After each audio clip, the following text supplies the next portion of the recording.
وَإِذْ قُلْتُمْ يَا مُوسَىٰ لَن نَّصْبِرَ عَلَىٰ طَعَامٍ وَاحِدٍ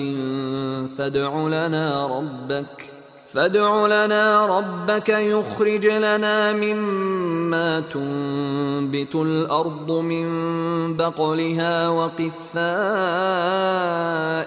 وَفُومِهَا وَعَدَسِهَا وَبَصَلِهَا ۖ قَالَ أَتَسْتَبْدِلُونَ الَّذِي هُوَ أَدْنَىٰ بِالَّذِي هُوَ خَيْرٌ ۚ اهْبِطُوا مِصْرًا